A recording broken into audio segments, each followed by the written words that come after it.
22h, Europe 1 Culture Média. Philippe Vandel. Bonjour Luce Bernard. Bonjour Philippe, bonjour à toutes et à tous. Louise, au sommaire de votre journal des médias. Vous l'avez dit, ça vient de tomber. Canal+ ne diffusera plus TF1. Explication dès le début de ce journal.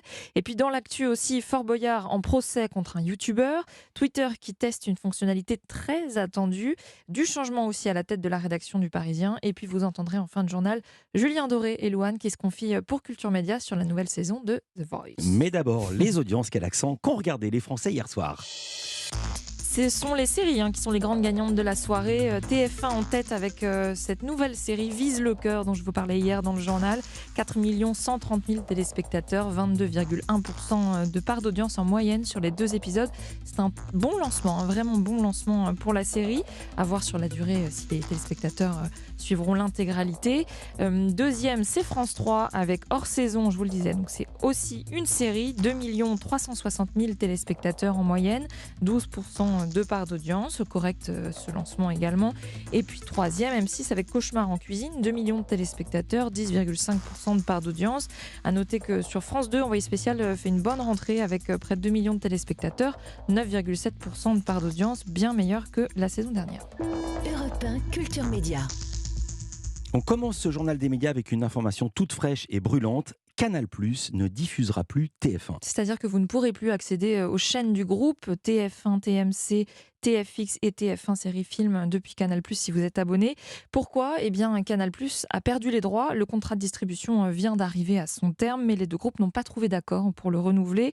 Canal+ l'explique dans un communiqué, je cite, « Le groupe TF1, fort de sa position dominante, exige en particulier le versement d'une rémunération très conséquente pour ses chaînes gratuites. » Canal+ rassure tout de même ses abonnés sur la diffusion de la Coupe du Monde. C'est très prochainement, en novembre.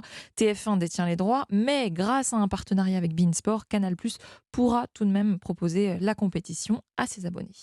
Dans le reste de l'actualité média, la production de Fort Boyard a porté plainte contre un youtubeur. Alors, pas un participant de l'émission qui aurait refusé de répondre au père Fouras. Bon. Non, il s'agit d'un youtubeur qui s'est introduit illégalement dans le fort il y a 1 an, Max von Koft, un spécialiste de ce qu'on appelle l'urbex, c'est l'exploration de lieux inaccessibles.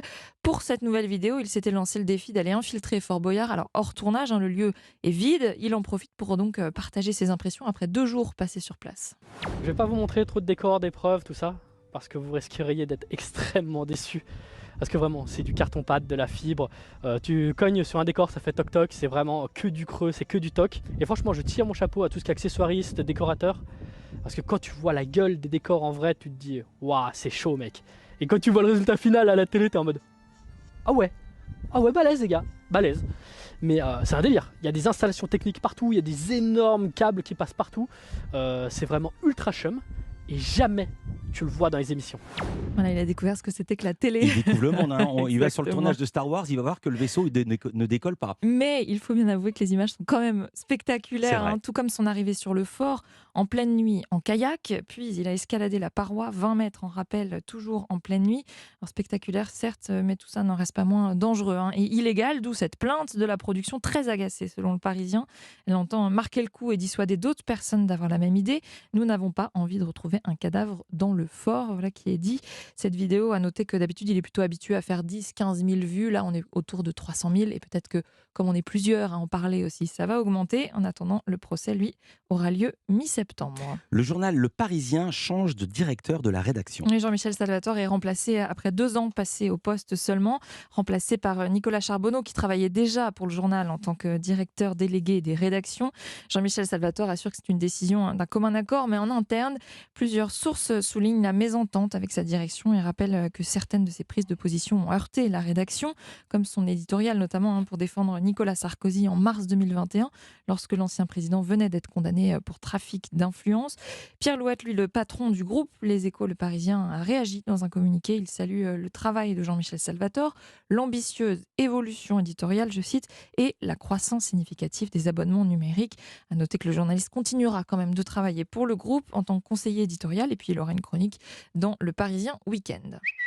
Twitter teste son bouton modifié. C'est le Une petit fonc- oiseau de mais Twitter oui, qu'on vient Le petit d'entendre. tweet qu'on envoie, une Ouais. fonctionnalité qui est réclamée depuis longtemps par les internautes. Ça a dû vous arriver, Philippe, vous rédigez un tweet, vous le publiez, et puis quelques temps plus tard, vous vous rendez compte qu'il y a une faute de frappe, une faute Une d'orthographe, photographe, mais et tellement. vous ne pouvez plus le modifier. Voilà qui va bientôt être possible.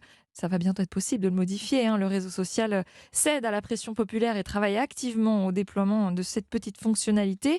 Ça, il l'avait annoncé il y a quelques mois. Ce qu'on vient d'apprendre, c'est qu'il est désormais vraiment testé, hein. Mais alors testé en interne, ne vous précipitez pas sur votre compte Twitter pour vérifier si vous avez le bouton. Pour l'instant, c'est auprès des équipes. Patience, donc pour y avoir accès, patience et dépenses, il faudra avoir la version payante de Twitter pour bénéficier de l'option. Bah oui, ils sont pas bêtes quand même. Abonnement qui n'est pour l'instant proposé qu'aux États-Unis, au Canada, en Australie et en Nouvelle-Zélande.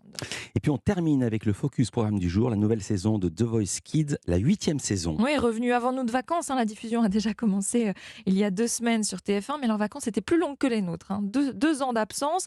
Et The Voice Kids revient avec 2 nouveautés, des coachs, Julien Doré, Louane.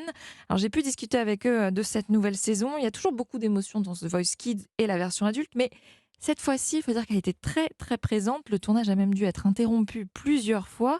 Julien Doré, lui, qui avait peur que les caméras, la lumière l'empêchent de vraiment ressentir tout ça, il s'est laissé complètement happer. Il y a eu des moments d'une immense intensité. Les yeux se remplissent de larmes, vous pensez à quelque chose qui vous ramène à cette chanson. Et cette voix nouvelle qui est en train de porter ce texte et cette mélodie vous fait du bien, même si elle vous remplit les yeux de larmes. On arrive en tant que coach et en tant qu'artiste, certes, mais on arrive aussi en tant qu'être humain qui parfois, à ce même moment-là de leur vie, traverse des choses plus ou moins faciles. C'était mon cas au moment du tournage des émissions, et c'est vrai que dans les soucis de la vie, souvent, ce qui vous fait chavirer vers une émotion qui vous submerge, c'est souvent la musique. Et la plus émotive, c'était sans doute Louane, un vrai chamallow depuis qu'elle est devenue maman, c'est ce qu'elle m'a dit. Et puis pour elle, ce plateau est particulier, hein, puisqu'elle a déjà participé à The Voice, elle aussi. Elle n'a pas gagné le jeu, mais une carrière, et bien plus. C'est pour cela qu'elle a dit oui à la production pour devenir coach. Je suis ultra touchée qu'ils aient fait appel à moi, et c'était vraiment clairement aussi une façon de remercier la production de m'avoir offert cette vie-là, en fait, parce que c'est quand même vraiment le cas.